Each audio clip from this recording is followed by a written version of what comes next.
Bonjour à tous et bienvenue sur ma chaîne Un autre regard, je suis Teddy Rabahi et aujourd'hui j'ai le plaisir de partager avec vous une interview que j'ai réalisée avec Thierry Jouzier. Thierry Jouzier qui est maître praticien et formateur PNL, programmation neuro-linguistique, et aujourd'hui il va nous parler plus spécialement des émotions, à quoi elles servent, pourquoi elles sont là, comment les comprendre et comment les intégrer pleinement dans sa vie. Je vous souhaite un excellent visionnage.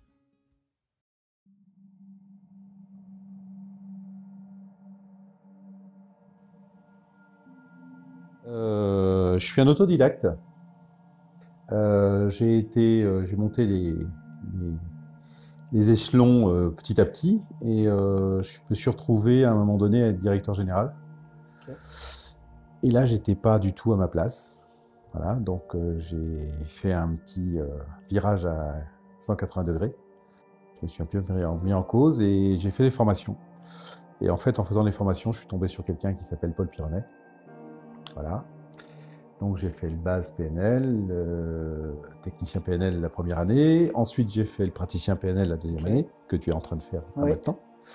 J'ai fait le maître praticien, j'ai fait l'enseignant, et puis au praticien, à la fin du praticien, je savais que ça allait devenir mon métier. Il y a quatre grandes choses dans la PNL. Il y a les importants. En fait, ce qui est important pour toi, ça c'est le cœur de la PNL, hein, ce qu'on appelle les valeurs. Il y a en haut, on peut dire les objectifs, donc comment fixer un objectif, etc. etc. Il y a la communication vers les autres, ce qu'on connaît beaucoup de la PNL, hein, le verbal, le non-verbal, le paraverbal. Et puis il y a ce quatrième pilier qui sont les émotions, que moi j'appelle la communication interne, comment on communique avec soi, et les émotions, c'est la manière de communiquer avec soi. J'ai appris qu'on ne gérait pas ses émotions. On ne les gère pas, on les comprend, on les écoute.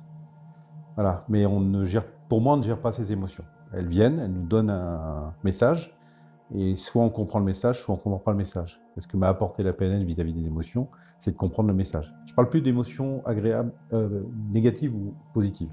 Maintenant, je parle d'émotions agréables ou désagréables.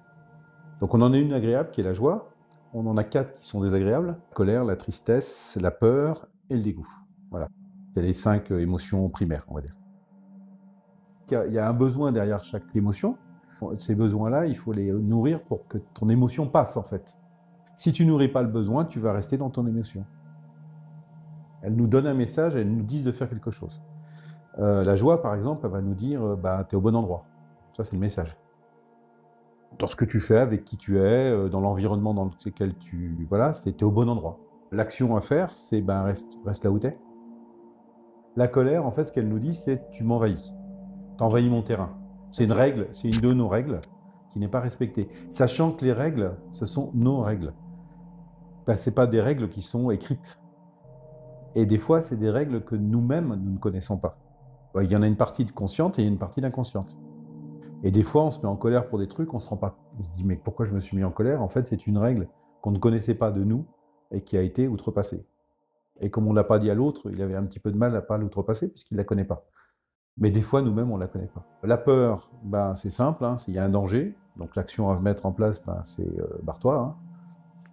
Voilà, c'est normal. Voilà. La tristesse, elle est plus marrante, celle-là.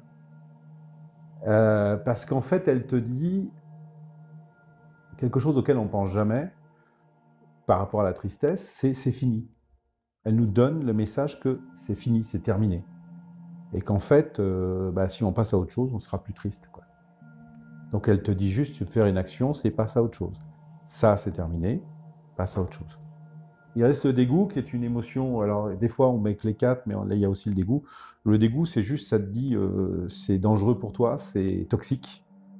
Donc tu es dégoûté, voilà. Et du coup il ne faut pas remanger, quoi, pour faire simple. Donc pourquoi on travaille les alertes émotionnelles dans le praticien? C'est parce qu'il faut réapprendre à comprendre ce qu'elles nous disent. Et plus on va comprendre rapidement le message qu'elles nous donnent, plus on pourra gérer la suite. La culpabilité et la honte sont 2 émotions qui sont des émotions sociales. Elles servent à faire société, à faire n'importe quoi dans la société. Mais ça sert aussi, comme je te le disais, à nous domestiquer. C'est-à-dire ça sert à nous empêcher de ressentir quelque part nos émotions primaires. Ça va, par exemple, une fille, elle n'a pas le droit de ressentir de la colère. C'est vilain, c'est moche une fille qui est en colère. Un garçon, ça n'a pas le droit d'être triste, ça ne pleure pas un garçon.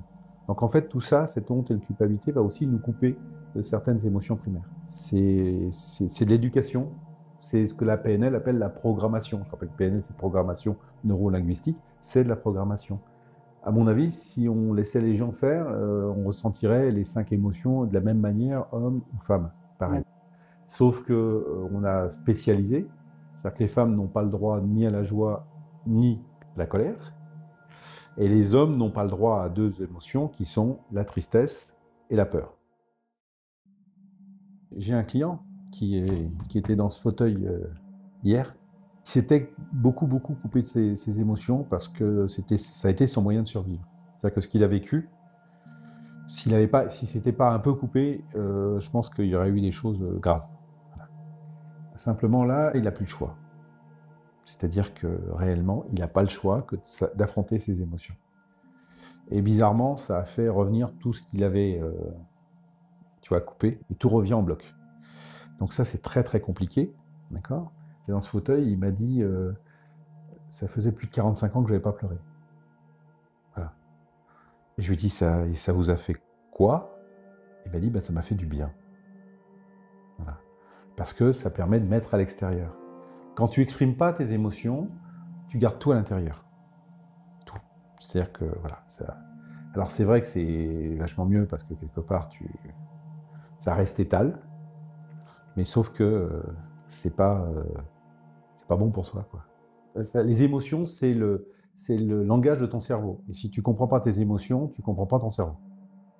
Donc en fait, c'est comme si on était un peu hémiplégique, ou aussi bien les hommes que les femmes, c'est-à-dire qu'on comprend que la moitié de notre cerveau. Et dans ma génération, à moi des cinquantenaires, des quinquas, et avant, c'était terrible, quoi. Un mec, ça pleurait pas, quoi. Alors que il y a de la tristesse aussi chez les mecs, hein. Si tu n'exprimes pas tes émotions par des mots MOTS, c'est des mots MAUX qui vont s'exprimer. C'est-à-dire que par exemple, toutes les maladies de peau, en général, beaucoup de maladies de peau sont dues à des émotions non dites. Comme quand tu es en colère, tu as du cortisol et ça va atteindre tes neurones, ça va atteindre aussi le cœur. C'est vachement bien la colère et le cortisol, mais c'est fait pour attaquer.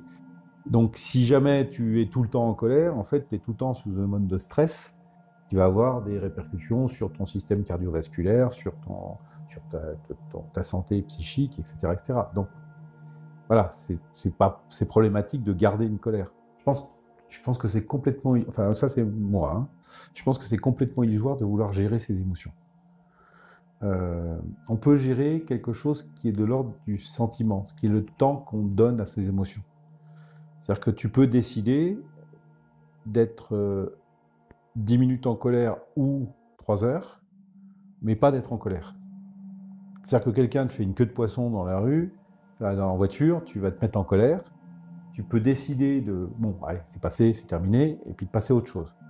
Ou toute la journée, ou pendant des heures, faire et les gens, ça, tu peux le décider. Voilà. Mais le fait que tu sois en colère parce qu'on a fait quelque chose qui ne t'a pas plu, je pense que ça, on ne peut pas le décider. Et ce qu'on peut décider, c'est le temps qu'on y accorde. Voilà. Ça, oui, je suis persuadé qu'on peut y arriver. Le problème, c'est quand on coupe les émotions, et si tu ne ressens plus la tristesse, etc., tu ne peux pas non plus ressentir la joie. Quand tu prends un médicament, qu'on appelle les antidépresseurs, c'est top, hein, mais tu n'as pas de joie non plus. Ils n'ont pas encore trouvé l'antidépresseur qui te permet d'avoir que la joie et pas les autres.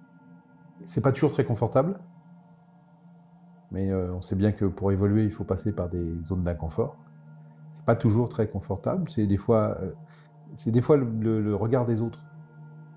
Je me surprends, des fois je regarde, alors ça ne m'arrivait pas hein, avant, je regarde des films et je vais pleurer quand je regarde un film. Et puis voilà, même ma femme me regarde en me disant, mais t'es en train de pleurer là ? Bah ouais. Enfin, il y avait une histoire avec un père et son fils, je me suis complètement, ça m'a touché, quoi. Et j'avais des larmes qui coulaient. Voilà, mais Voilà. Vivez-les, accueillez-les, prenez-les le plus rapidement possible. C'est-à-dire que dès qu'il y a une petite frustration, qu'il y a des premiers signes d'agacement, le premier signe de petite tristesse, d'essayer de comprendre très rapidement ce que votre émotion vous dit. Plus vite vous prenez l'émotion à la racine, plus ça sera facile à gérer. Une émotion, c'est comme un être humain. Au départ, elle chuchote, elle te dit « tiens, j'ai un truc à te dire ». Puis on ne l'écoute pas, donc elle va élever la voix, elle va dire « là, j'ai vraiment un truc à te dire ». Et si on ne l'écoute pas, elle va se mettre à hurler. Elle fait comme un être humain. Si on ne l'écoute pas, elle a besoin de reconnaissance, une émotion. Reconnaissez vos émotions. Plus vous les reconnaîtrez vite, plus elles vous seront utiles. Plus vous les laisserez s'installer, plus elles seront des ennemis pour vous. C'est très facile de faire ami avec ses émotions. Je pense qu'il faut se faire ami avec ses émotions, les accueillir, se dire qu'elles nous sont extraordinairement utiles. Mais il faut les prendre dès le départ, comprendre leur langage dès le départ. Voilà.